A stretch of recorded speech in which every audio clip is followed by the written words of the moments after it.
यहाँ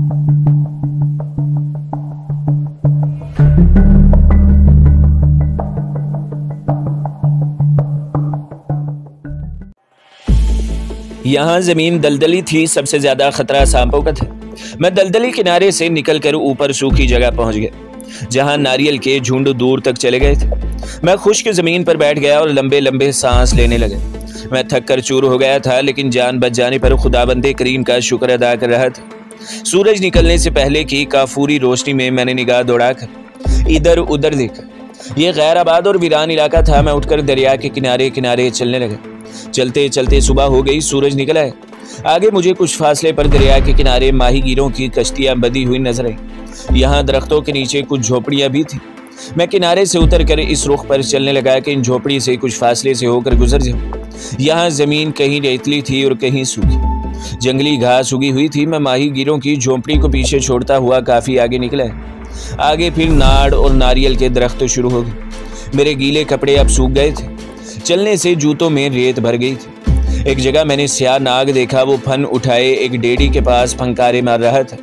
मैं चुपके से आगे निकल गया। कोई कच्चा रास्ता भी नहीं था। दरख्तों का एक झुंड खत्म होता था तो दूसरा झुंड शुरू हो जाता था। धूप तेज हो रही थी। मैंने जैकेट उतार कर कांधे पर रख ली। मेरी कोशिश थी कि इस इलाके से जितनी दूर भी हो निकल जाऊं। आखिर मैं थक गया और एक जगह छालिया के दरख्त से टेक लगाकर सुस्ताने लगा। मुझे प्यास महसूस हो रही थी। मैंने सर उठाकर देखा, जहां मैं बैठा था वहां नारियल का कोई दरख्त नहीं था। मैं जुनूब मशरिक की तरफ जा रहा था। जनूबी इलाका 90% बंजर और गैर आबाद था। कुछ देर सुस्ताने के बाद मैं फिर चल दिया। मैं अब एक नया मंसूबा बना चुका था। मंसूबा ये था कि मैं भारत के जुनूबी साहिल की आखिरी बंदरगाह धनेशकोडी से किसी तरह स्टीमर में सवार होकर श्रीलंका की तरफ निकल जाऊं। शुमाली हिंद की तरफ जाना मौत के चंगुल में फंसने के बराबर था। दूसरी बात यह थी कि जिस मिशन को लेकर मैं इतनी मुसीबतें झेलता यहाँ तक पहुंचा था, वो मिशन अभी पूरा नहीं हुआ था। मैंने जान की बाजी लगाकर एटॉमिक सेंटर के ब्लूप्रिंट जलाकर राख कर दिए थे, मगर ये ऑपरेशन यूं रायगा हो गया था कि इस ब्लूप्रिंट की नकलें भाभा एटॉमिक सेंटर में मौजूद थी। मैं अपने दूसरे ऑपरेशन यानी मुड्डापम एटॉमिक रिएक्टर को केमियावी बम से उड़ाने के जतन कर रहा था कि तरचनापुली एजेंट के हाथों पकड़ा गया। अब मुझे ख्याल आया कि क्यों ना श्रीलंका जाकर वहां दहशत पसंदों से मदद हासिल करूं। इन दिनों लंका में तामल आबादकारों और मकामी बाशिंदों के दरमियान लड़ाई हो रही थी और बमों के धमाके हो रहे थे। वैसे भी श्रीलंका ज्यादा करीब था। सोचा अगर मैं दहशत पसंदों की मदद हासिल करने में नाकाम रहा तो वहीं से कराची रवाना हो जाऊंगा। धूप की तपिश में इजाफा होता गया। जैकेट मेरे लिए एक बोझ बन गई थी। मैंने इसे एक जगह रेत में गड़ा खोद कर दबा दिया। प्यास से हलक खुश्क हो रहा था। एक जगह नारियल के दरख्त थे। 2 नारियल पड़े मिल गए। उन्हें तोड़कर पानी पिया और इनका गोदा खाया तो जान में जान आ गई। मैं आगे रवाना हो गया। दोपहर के बाद मुझे तरकारियों के कुछ खेत और इनके पीछे गांव की झोंपड़ियां नजर आईं। मैं खेतों से हटकर गांव से आगे निकल गया। तीसरे पहर भूख से मेरी अंतड़ियां सुकड़ना शुरू हो गई। अब कहीं नारियल के दरख्त भी नहीं थे, छालिया और ताड़ के दरख्त ही थे। गांव से कुछ आगे देहाती लोगों की एक टोली देखी। वो लोग विष्णु देवी का पुतला उठाए नाचते गाते चले जा रहे थे। मैं इनसे कुछ फासला रख कर चलने लगा। टोली एक छोटे से मंदिर में पहुंचकर रुक गई। उन्होंने एक बड़ा पतीला खोलकर आपस में चावल बांटने और बैठकर खाने शुरू कर दिए। मैं रास्ता बदलकर दूसरी तरफ हुआ तो एक बूढ़े ने मुझे तामिल जुबान में आवाज देकर बुलाया और कहा, विष्णु देवी के मंदिर के पास बगैर खाए पिए नहीं जा सकते, आओ तुम भी हमारे साथ भोजन कर लो। मैंने देखा कि सिवाय इस बूढ़े तामिल के जिसने अपने बालों का जोड़ा सर के पीछे बांध रखा है, और किसी ने मेरी तरफ तवज्जो नहीं दी। मैं इसके पास जाकर बैठ गया। इसने केले के एक पत्ते पर चावल डाल दिए। इन चावलों में कोई सब्जी मिली हुई थी। मैं चावल खाने लगा। बूढ़े ने मुझसे पूछा कि मैं कहाँ से आया हूँ, कहाँ जा रहा हूँ। हम तामिल जुबान में बातें कर रहे थे। मैंने इसे कहा कि सरकार यहाँ पानी के पंप लगाना चाहती है, इसका सर्वे करने आया था कि रास्ता भूल गया। बूढ़े तामिल ने मेरा नाम पूछा। मैंने अपना नाम सामरथ शास्त्री बताया। इसने कहा, तुम हमारे गाँव में चलकर आराम करो, सुबह तुम्हें पीछे शहर में पहुँचा देंगे। मैंने बातों ही बातों में इससे सारे इलाके का हदूद अरबा मालूम कर लिया था। पता चला कि मैं जुनूब में काफ़ी दूर निकल आया हूँ और दरियाए गोदावरी ने खुद एक नीम दायरे की शक्ल में चक्कर काट कर मुझे जुनूब में भारत के नक्शे की तकोन के करीब पहुँचा दिया है। वहाँ से धनेशकोडी 70 किलोमीटर के फासले पर था। बूढ़े तामिल ने मुझे रात अपने गाँव में ठहराया। मेरे कपड़े फट चुके थे। इसने मुझे धोती कुर्ता दिया जो मैंने तामिल लोगों के स्टाइल में पहन लिया। रात भर में चौकस रहा। झोंपड़ी के आगे चारपाइयाँ और चिटाइयाँ बिछी थी जिन पर लोग सो रहे थे। पिछले पहर जाकर कहीं आंख लगी और सूरज निकलते ही उठ बैठा। फिर नहा धोकर ताज़ा दम हुआ तो बूढ़े तामिल ने नाश्ता दिया और फिर एक आदमी के साथ शहर की तरफ रवाना कर दिया। कुछ दूर चलने के बाद मैंने अपने रहनुमा को यह कहकर वापस कर दिया कि अब मैं अकेला ही चला जाऊंगा। मुझे रास्ते का इल्म हो गया है। देहाती मेरी निगाहों से ओझल हुआ तो मैं खेतों का चक्कर काट कर धनेशकोडी की बंदरगाह या कस्बे की तरफ यानी भारत के तकोन की तरफ चल पड़ा। मेरी जेब में 60 के करीब रुपए थे। यही मेरी पूंजी थी। मेरे सामने तकरीबन 70 किलोमीटर की मुसाफिर थी जो बज़ाहिर लगता था कि मुझे पैदल ही तय करना होगी, क्योंकि ये इलाका रेलवे लाइन से बहुत हट कर था। अब कहीं कहीं झोंपड़ियां नजर आ जाती थी। 2 घंटे तक चलने के बाद मैंने एक झोंपड़ी में देखा कि एक छोटा सा चाय खाना बना हुआ था। यहाँ बैठकर 2 केले खाए, पानी पिया, कॉफ़ी का कटोरा पिया और तामिल चाय वाले से पूछा कि तुम लोग धनेशकोडी कैसे जाते हो? आगे चौपाल है, वहाँ से बैलगाड़ियाँ जाती हैं, कभी जाना हो तो वहीं से बैलगाड़ी पकड़ लेते हैं। चाय खाने से निकलकर मैं चौपाल की तरफ चल पड़ा। ये चौपाल छोटा सा गांव के बाहर बैलगाड़ियों का एक अड्डा था। मुसाफिर यहाँ से धनेशकोडी तक आते जाते थे। मैं भी 5 रुपए किराया अदा करके दूसरे मुसाफिरों के साथ एक बैलगाड़ी में सवार हो गए और बैलगाड़ी के एक कच्चे रास्ते पर रवाना हो गए। शाम तक बैलगाड़ी धनेशकोडी पहुंच गई और अपने अड्डे पर जाकर रुक गई। धनेशकोडी एक बहुत बड़ा कस्बा था। कुछ फासले पर बंदरगाह में खड़े हुए एक बहरी जहाज की रोशनियां अंधेरे में टिमटिमाती नजर आ रही थी। मैं सोच रहा था कि अगर तिरचनापुली मिलिट्री इंटेलिजेंस ने यहाँ मेरे बारे में रिपोर्ट कर दी होगी तो यहाँ की पुलिस और सिक्योरिटी गार्ड चौकन्ना हो चुके होंगे, इसलिए आबादी की तरफ जाने में खतरा था। बैलगाड़ियों के अड्डे के पहलू में एक कच्ची सड़क किसी तरफ जा रही थी। मैं बिला इरादा इस सड़क पर चल पड़ा। मेरी शेव बेतहाशा बढ़ाई थी। मैंने फैसला किया कि रास्ते में अगर कहीं किसी हुज्जाम की दुकान नजर आई तो सबसे पहले शेव बनवाऊंगा। ये कच्ची सड़क आगे जाकर धनेशकोडी कस्बे के बड़े बाजार से जा मिली थी। बाजार के सिरे ही पर मातृ भंडार नामी एक औसत दर्जे का होटल था। मैंने 10 रुपए अदा करके इस होटल में एक कमरा किराए पर ले लिया। कमरे में पहुंचकर मालूम हुआ कि वहां पहले ही एक मुसाफिर कयाम पजीर है। होटल के मुलाजिम ने बताया कि इस होटल के हर कमरे में 2-2 मुसाफिर सोते हैं। वो मुसाफिर मुझसे बातें करने लगा।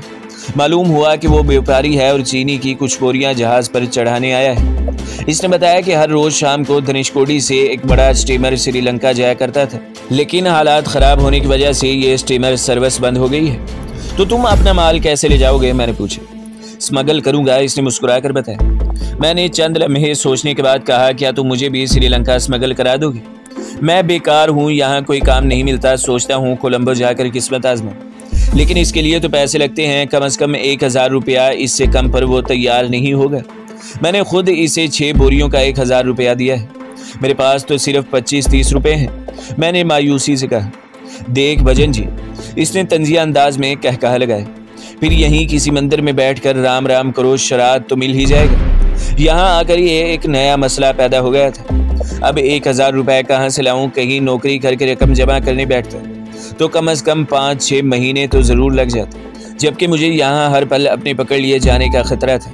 मैं जल्द से जल्द यहाँ से निकल जाना चाहता था। इन्हीं ख्यालात में सारी रात आंखों में कट गई। मेरे साथ वाला व्यापारी सुबह मुंह अंधेरे ही कमरे से निकल गया था। मैं होटल के अकबी हिस्से में लगे हुए टूंटियों पर जाकर नहाया और होटल की दुकान से नाश्ता किया। नाश्ते के दौरान भी मैं सोचता रहा, मुझे मुंडापम कैंप और तिरचनापुली रेलवे स्टेशनों के दरमियान किसी मुकाम से निकलने की कोशिश करनी चाहिए। हो सकता है इस इलाके में मेरे फरार की इतला अभी न पहुंची हो। नाश्ते से फारिग होकर मैं किसी हुज्जाम की तलाश में निकल पड़ा। मैं ढलानी छत के एक बोसीदा से मकान के बरामदे में मुझे हुज्जाम की एक दुकान नजर आ गई। मैंने शेव बनवाई और वहां से निकलकर बंदरगाह की मुखालिफ सिमत में चलने लगा। मेरे जहन में कोई वाज़ेह प्रोग्राम नहीं था, बस इस ख्याल से चल पड़ा कि बंदरगाह की सिक्योरिटी गार्ड से जिस कदर दूर रहा जाए अच्छा है। वो एक छोटी सी पगडंडी थी जो नारियल के झुंडों के दरमियान से होकर गुजरी थी। मैंने नीली और काली वर्दी वाले पुलिस के 3 सिपाही देखे जो एक आदमी को घसीटते हुए किसी झोंपड़ी से बाहर ला रहे थे।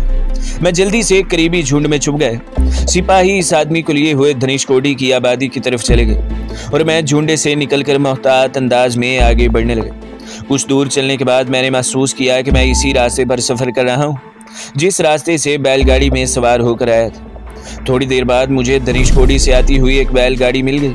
मैं इसमें सवार हो गया। बैलगाड़ी में कुछ मर्द और औरतें पहले से सवार थी। इनकी आपस की गुफ्तगू से मुझे मालूम हुआ कि पिछले गांव में पुलिस एक ऐसे कैदी की तलाश में आई है जो मुंडापम जेल से फरार होकर इधर आ गया है। और ये फरार होने वाला कैदी मेरे सिवा और कौन हो सकता था। मुझे फिक्र हुई यहाँ की पुलिस को मेरे बारे में इतला मिल चुकी थी और मैं किसी वक्त भी पकड़ा जा सकता था। दोपहर को बैलगाड़ी एक गांव में पहुंची, वहां खाना वगैरह खाया गया। इस दौरान में 2-3 आदमियों ने मुझसे बात करने की कोशिश भी की, लेकिन मैं बैलगाड़ी के डंडों से टेक लगाए बैठा, ओंगने का तासुर देता रहा। खाने के बाद बैलगाड़ी का सफर फिर शुरू हो गया। मैंने अंदाजा लगाया कि बैलगाड़ी इस रास्ते पर नहीं जा रही जिस रास्ते से मैं धनुषकोडी पहुंचा था। गालबन गांव से निकलने के बाद इसने रास्ता तब्दील कर लिया था।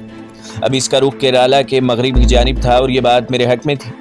मैं खुद भी मुंडापम कैंप की सिमत नहीं जाना चाहता था, जहां दुश्मन मेरी ताक में था। थोड़ी देर बाद आसमान पर काली घटाएं छा गई और देखते ही देखते मूसलाधार बारिश शुरू हो गई। बैलगाड़ी के बांस की छत पर तरपाल डाली गई थी और गाड़ी बांध ने गाड़ी एक घने दरख्त के नीचे रोक दी। आधे घंटे बाद बारिश का जोर टूटा तो हम फिर आगे रवाना हुए। इसके बाद जो गांव आया वहां तमाम मुसाफिर उतर कर चल पड़े और गाड़ी बांध ने बैल खोल दिए। मैं भी एक तरफ रवाना हो गया। मैं किसी को ये तासुर नहीं देना चाहता था कि मैं इस गांव में अजनबी हूँ। खुदा जाने में कब तक यूं ही बेमकसद चलता रहा। बारिश की वजह से जमीन गीली थी, कहीं कहीं पानी भी खड़ा था, लेकिन कीचड़ ज्यादा नहीं था क्योंकि जमीन रेतली थी। आगे छोटी छोटी टेकरियां भी थी जिन पर इक्का दुक्का दरख्त और झाड़ियां उगी हुई थी। मैं एक टेकरी पर पहुंचा तो सामने ही नीचे चंद झोपड़ियां नजर आई। इन झोपड़ियों से जरा दूर चंद लोग लकड़ियां जमा करके एक चिता तैयार कर रहे थे। इस छोटे से गांव में गालबन कोई मर गया था जिसे जलाने की तैयारी की जा रही थी। टीले के दाएं जानिब दरख्तों की ओट में एक खंडर नजर आ रहा था। मैं चलते चलते थक गया था। सोचा थोड़ी देर इस खंडर में बैठकर सुस्ता लूं और कुछ आइंदा के बारे में सोचूं। मैं चिता तैयार करने वाले तामिल लोगों की नजरों से बचता हुआ खंडर में पहुंच गया और एक गिरी हुई दीवार से टेक लगाकर बैठ गया। वहां से मुझे चिता का मंजर साफ दिखाई दे रहा था। मैं गौर करने लगा कि आइंदा मुझे क्या लाया अमल इख्तियार करना चाहिए। ये तो तय था कि इस तरह सफर करते हुए मैं पाकिस्तान हरगिज नहीं पहुंच सकता था। पाकिस्तान का बॉर्डर वहां से बहुत दूर था और रास्ते में बेशुमार खौफनाक जंगल है, सरबा फलक पहाड़ और शोरीदा सर दरिया हाइल थे जिन्हें मुझ जैसा तन्हा और बेसरो सामान शख्स उबूर करने का तसव्वुर भी नहीं कर सकता था। शहरी ज़राए इस्तेमाल करने का सवाल ही पैदा नहीं होता था। वहाँ कदम कदम पर इंडियन इंटेलिजेंस और पुलिस मेरे इस्तकबाल के लिए मौजूद थी, क्योंकि अब मैं सिर्फ जासूस नहीं बल्कि कई बड़े सरकारी अफसरों का कातिल भी बन गया था और पंजाब और यूपी में मेरी गिरफ्तारी पर इनाम भी मुकर्रर कर दिया गया था। मैं किसी फैसले पर न पहुंच सका और सर झटक कर आंखें बंद कर ली। थोड़ी देर बाद एक दहशत ज़दा सी निस्वानी चीख मेरे कानों से टकराई। मैंने चौंक कर आंखें खोल दी और चीता की तरफ देखा। चीता तैयार हो चुकी थी और इसके करीब साधु किस्म का एक नीम उरिया शख्स बैठा तामुल जुबान में कुछ अश्लोक पढ़ रहा था। इससे थोड़े फासले पर चंद लोग मुर्दे की अर्थी उठाए खड़े थे। लड़की बुरी तरह मचल रही थी, इनसे खुद को छुड़वाने की कोशिश कर रही थी। फिर अर्थी जमीन पर रखकर मुर्दे को चिता पर लिटा दिया गया और दोनों मर्द लड़की को चिता की तरफ घसीटने लगे। अचानक मेरे जहन में कोंदा सलप कर, कहीं ये लोग लड़की को भी मुर्दे के साथ जलाना नहीं चाहते। इसी वक्त दहशत ज़दा तामिल लड़की की लरसती हुई आवाज़ उठी, भगवान विष्णु, मैं सत्य नहीं होना चाहती, मुझे बचा लो। मेरे रोंगटे खड़े हो गए। वो लड़की मरने वाली की बीवी थी और गांव वाले इसे अपने शोहर की लाश के साथ जलाना चाहते थे। ये इंतहाई इंसानियत सोज और बेईमाना रस्म हिंदुस्तान के दूर दराज इलाकों में अभी तक राइज थी। अपनी जान बचाने के लिए वो बेवा लड़की जिस तरह जदोजहद और फरियाद कर रही थी वो मेरी बर्दाश्त से बाहर थी। लिहाजा मैंने फैसला कर लिया कि इस बदनसीब लड़की को सती की रस्म के भेंट नहीं चढ़ने दूंगा। मैंने वहां मौजूद लड़कों का जायजा लिया। साधु समेत वो 8 आदमी लग रहे थे, मगर सब के सब दुबले पतले और कमज़ोर, जैसा कि वहाँ के लोग होते हैं। फिर भी मैं तन्हा इनका मुकाबला नहीं कर सकता था, जबकि मेरे पास कोई हथियार भी नहीं था। खुश्क लकड़ियों पर घी या तेल डालकर चिता को आग लगा दी गई और संग दिल गांव वाले लड़की को भड़कते हुए शोलों की तरफ धकेलने लगे। मेरे अंदर जैसे बिजली से कड़की और मैं उछल कर चिता की तरफ दौड़ पड़ा। मुझे अपनी तरफ भागते आता देखकर वो लोग एक पल के लिए रुक गए। मैंने सबसे पहले इन दोनों पर हमला किया जो लड़की को चिता की तरफ घसीट रहे थे। मैं ना सिर्फ इनसे ताकतवर था बल्कि एक तरबियत याफ्ता लड़ाका भी था। मैंने एक तामुल पर छलांग लगाई और दाएं कोहनी मारकर इसकी गर्दन की हड्डी तोड़ दी और दूसरे को गर्दन से दबोच लिया। इसी असना 2 आदमी मुझ पर हमलावर हुए। मैंने एक के पेट में लात रसीद की और दूसरे को सर से बुलंद करके इन 3 आदमियों पर फेंक दिया जो एक साथ मेरी तरफ झपट रहे थे। वो चारों आपस में उलझ कर गिर पड़े। मैं दौड़ कर चिता के चबूतरे पर चढ़ गया। अश्लोक पढ़ने वाला साधु खौफजदा होकर भाग खड़ा हुआ। मैंने जलती हुई एक लकड़ी उठाई और इन पर हमला कर दिया। वो लोग पहले ही मेरी ताकत के मुजाहरे से खौफज़दा थे। अब जो मैंने जलती हुई लकड़ी लेकर इनकी तरफ बढ़ा तो वो भी मुड़कर गांव की तरफ दौड़ पड़ी। मैंने लकड़ी फेंक दी। इस अरसे के दौरान वो बेवा तामल लड़की सुखड़ी सिमटी एक तरफ खड़ी रही थी। मैंने झपट कर इसका बाजू पकड़ा और इसे एक तरफ घसीटते हुए तामुल जुबान में कहा, जल्दी से भाग चलो, कहीं वो लोग वापस ना आ जाए। वो तो पहले ही तैयार खड़ी थी। हम दोनों ने टेकरी की तरफ दौड़ना शुरू कर दिया। टेकरी के दूसरी तरफ पहुंचने के बाद लड़की रुक गई और मेरा हाथ खींचकर एक तरफ इशारा करते हुए बोली, वहां इस तरफ चलो। मैं इसके बताए हुए रास्ते पर दौड़ने लगी। लड़की मेरे आगे आगे दौड़ रही थी। इसकी उम्र ज्यादा से ज्यादा 19-20 साल की थी। इसका रंग वहां के बाशिंदों की तरह बिल्कुल स्याह था और आंखें किसी नागन की आंखों की तरह शरबती थी। सती करने से पहले इसके माथे पर केसर लगाया गया था। इसने काले रंग की एक सस्ती सी साड़ी बांध रखी थी जिसका बॉर्डर सुर्ख था। मैंने दौड़ने के दौरान ही इसका मुकम्मल जायजा ले लिया था। लड़की मुझे एक खास सिमत में ले जा रही थी। थोड़ी देर बाद हमें अपने अकब में हल्का हल्का शोर सुनाई देने लगा। तामुल लड़की ने घबरा कर पीछे देखा और अपनी रफ्तार तेज कर दी। मैंने दौड़ते दौड़ते तामुल जुबान में पूछा कि वो मुझे कहाँ ले जा रही है। वो फूली हुई सांसों के दरमियान बोली, आगे कोटापलम है। तामुल जुबान में कोटापलम इन कदीम गुफाओं और खंडरों को कहा जाता है जहाँ पुराने राजाओं के ज़माने में विष कन्याओं को रखा जाता था और देवदासी किस्म की इन हसीन लड़कियों की परवरिश सांप के जहर पर की जाती थी। तमिलनाडु में ऐसी गुफाएं अब भी कहीं मौजूद हैं, लेकिन विष कन्याओं को पालने का रवाज खत्म हो चुका है। मेरी समझ में नहीं आ रहा था कि ये तामल लड़की इन गुफाओं की तरफ क्यों जा रही है, जबकि हमारे दुश्मन हमें वहां आसानी से घेर कर पकड़ सकते थे। सामने ही दरख्तों के दरमियान एक कोटापलम नजर आ रही थी। तामल लड़की मेरा हाथ पकड़कर इस तरफ लपकी। मेरे पीछे देहातियों का शोर बढ़ता जा रहा था। लड़की मुझे लिए हुए कोटापलम की एक तारीख खूह में दाखिल हो गई। ये खूह कभी इस गुफा का दरवाजा रहा होगा, लेकिन अब इसकी दहलीज जमीन में धंस चुकी थी और दरवाजे की जगह एक मेहराबी सुराख बाकी रह गया था। अंदर घुप अंधेरा था। लड़की मेरा हाथ थामे हुए तेजी से आगे बढ़ती जा रही थी। मैंने महसूस किया कि रास्ता हमवार है, लेकिन नीचे की तरफ जा रहा है। मुझे ढलान सी महसूस हो रही थी। मैंने अपनी सांसें दुरुस्त करते हुए कहा, ये तुमने क्या बेवकूफ़ी की, वो लोग हमें यहाँ पकड़ लेंगे। वो हाँफते हुए बोली, चले आओ, वो कोटापलम में दाखिल होने की जुर्रत नहीं कर सकती। इन गुफाओं के राज सिर्फ हमारे ख़ानदान में सीना बसीना चले आ रहे हैं। थोड़ी दूर चलने के बाद लड़की की रफ्तार कम हो गई। मैंने महसूस किया कि अब वो गिन गिन कर कदम उठा रही है। देहाती गुफा के दहाने पर पहुंच गए थे और चीख चीख कर हमें बाहर आने का हुक्म दे रहे थे, लेकिन अंदर कोई नहीं आ रहा था। तब तामुल लड़की ने बताया कि इन गुफाओं के खुफिया रास्ते सिर्फ हमारे नाग देवता की पूजा करने वाले ख़ानदान ही को मालूम है। अगर कोई दूसरा इन गुफाओं में दाखिल हो जाए तो भटक जाएगा और तमाम जिंदगी बाहर नहीं निकल सकेगा।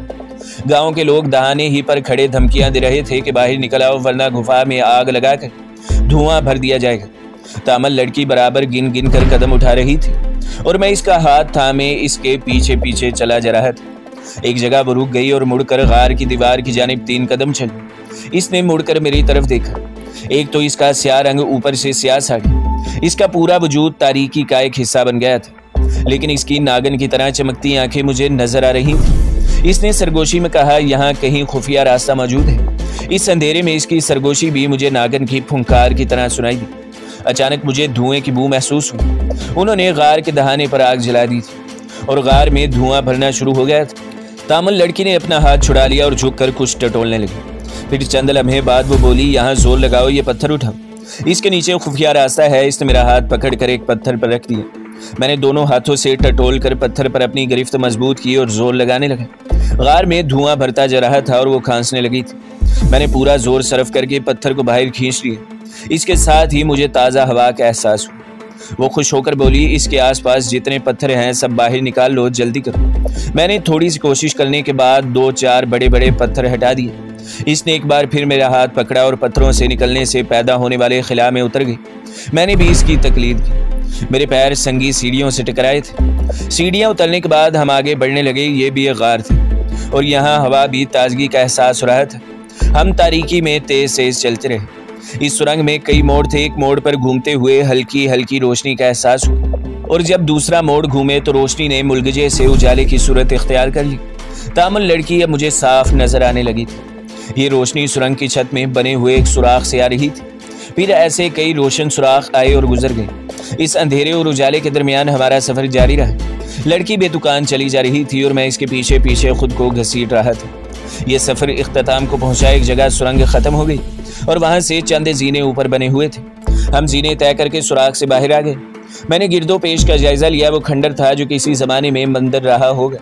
हम इस मंदिर का चबूतरा उबूर करके बाहर आ गए। ताज़ा हवा में पहुंचकर मैंने गहरी गहरी सांसें ली। दिन की रोशनी मांद पड़ती जा रही थी। वहां दूर दूर तक ऊंचे नीचे टीले फैले हुए थे। तामल लड़की एक बड़े से पत्थर पर बैठकर अपनी सांसें दुरुस्त करने लगी। फिर पहली बार वो बगौर मेरा जायजा लेते हुए बोली, तुम्हारा लहजा और रंग बताता है कि तुम तामिल नहीं हो, मगर मर्द हो। तुमने मर्दों ही की मानिंद अपनी जान पर खेल कर एक बेबस लड़की की जान बचाई है। मैं तुम्हारा यह एहसान कभी नहीं भूलूंगी। मैं वापस अपने पति के गांव में नहीं जा सकती और मेरे माता पिता का घर यहाँ से बहुत दूर है। क्या तुम इतनी कृपा और कर दोगे कि मुझे माता पिता के घर पहुँचा दो? अब सिवाय हामी भरने की और कोई चारा न था। वैसे भी मैंने अल्लाह की मदद से जिस लड़की की जान बचाई थी, इसे इन वीरानों में बेयारो मददगार नहीं छोड़ सकता था। मेरा नाम सुधा रंगनी है। वो मुझे अपनी तरफ देखते पाकर बोली, तुम्हारा नाम क्या है और तुम शुमाल के किस इलाके के रहने वाले हो? मेरा नाम रघुनंदन है, मैंने जवाब दिया, और मैं हरियाणा का रहने वाला हूँ। इधर नौकरी की तलाश में मारा मारा फिर रहा था कि तुम्हारी चीखों ने मतवज्जा कर लिया। तो दोस्तों, अगली किस देखने के लिए हमारे चैनल को सब्सक्राइब करें, वीडियो को लाइक करें और बेल के आइकन को भी दबा दें, ताकि हर जो आने वाली वीडियो है वो आपको सबसे पहले मिलती रहे।